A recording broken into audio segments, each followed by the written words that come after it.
Tan Sri boleh komen ramai yang buat hashtag kerajaan gagal dekat media sosial, dekat Twitter. Sekarang ini bukan saja hashtag kerajaan gagal. Saya dua ni ada hashtag kedua, kerajaan membunuh. Oh ada, betul. Dekat Twitter. Ya. Pada saya simple saja. Sini semua adalah permainan politik. Dan saya faham.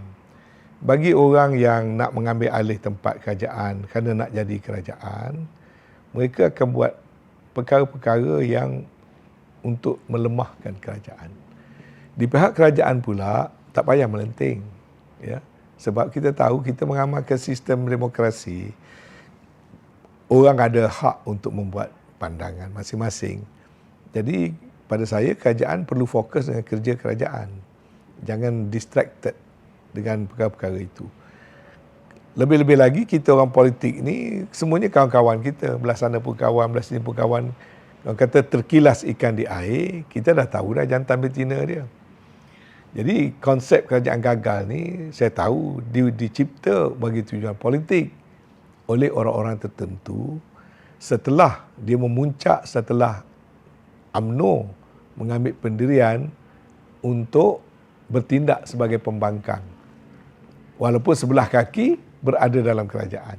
Jadi sebelah kaki ada dalam kerajaan, maka yang pemimpin UMNO yang berada dalam kerajaan bekerjalah sebagai kerajaan. Sebelah kaki lagi dalam orang UMNO, orang besar-besar UMNO tak ada dalam kerajaan. Yang tak ada dalam kerajaan ni, kerja dia ialah mengkritik kerajaan. Ini satu suasana yang tak pernah berlaku pada UMNO lah sebelum pada ini. Ya. Maka di-coinlah istilah kerajaan gagal dengan mengambil kesempatan dalam suasana kesempitan sekarang. Iaitu dijadikan kerajaan gagal tu kerana masalah pengurusan pandemik dan masalah ekonomi. Walaupun kita terlupa bahawasanya pandemik ini sedang melanda semua negara di dunia. Adakah semua negara di dunia gagal? Jawabnya tidak, sebab perang lawan COVID ni sedang berjalan. Belum tahu lagi gagal tak gagalnya. Of course lah, macam kita main bola lah, ada kalanya orang skor dulu. Kadang-kadang kita injury time baru kita capai kemenangan. Sebab benda tu belum habis. Ya? Ataupun orang berlari. First 50 meter mungkin nampak dia ada belakang. Last 50 meter mungkin dia boleh pecut. Bila menang tak menang, end of the game. Kita now in the battle. But the war has not ended. We are still in the midst of the battle. You may lose some battle. You may win some battle, but you must win the war. But the war has not ended. And that's the problem. Ya. Tapi bagi orang sekarang, okey dia kata gagal. Tapi pada saya, insyaAllah kerajaan akan berjaya. Terutama sekali dengan program vaccination. Kalau nak sukat gagal tak gagal berdasar pada kes harian COVID, negara Amerika pun masih ada 14,000 sehari. Negara England pun masih ada 5 digit kes sehari. Tapi dia kira berjaya sebab apa? Program vaccination dia dah capai 50%. Ya. Kita pun akan ada kes sekarang 5,000. Dan akan datang pun akan ada beribu-ribu kes sehari. Tapi berjaya tak berjaya, kalau rakyat dah ada imuniti, kalaupun ada kes, fatality, kematian dah rendah. Macam sekarang pun kematian dah mula menurun. Kan? Jadi, pentafsiran kerajaan gagal tak gagal ni bergantung pada di pihak mana kita berada. Ya. Kalau pihak penonton tengok orang tengah main bola, dia kata kalah dah. Ya, kalah dah. Tapi pihak pemain dia kata sampai ke saat akhir usia penamat baru tentu kalah menang. Maka dia pulun main lagi. Macam itulah juga. Kita dalam kerajaan kita tak kata kita gagal, kita sedang dalam berusaha dan kita mahu dan kita yakin kita boleh berjaya. Ini bergantung pada kita tengok daripada angle mana.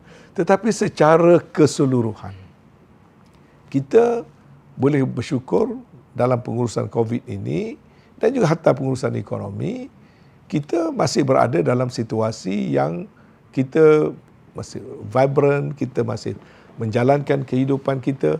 Saya tak katakan dalam keadaan senang, ya. Saya tiap-tiap hari buka telefon.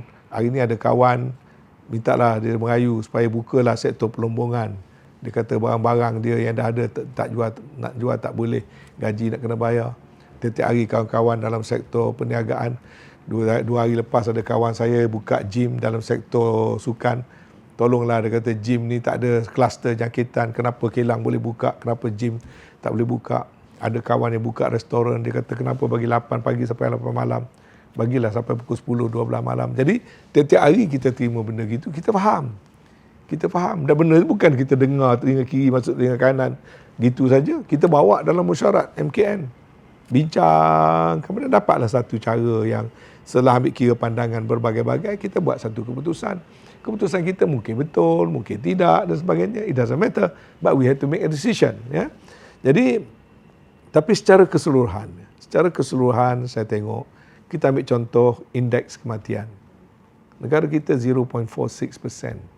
Boleh katakan adalah rendah.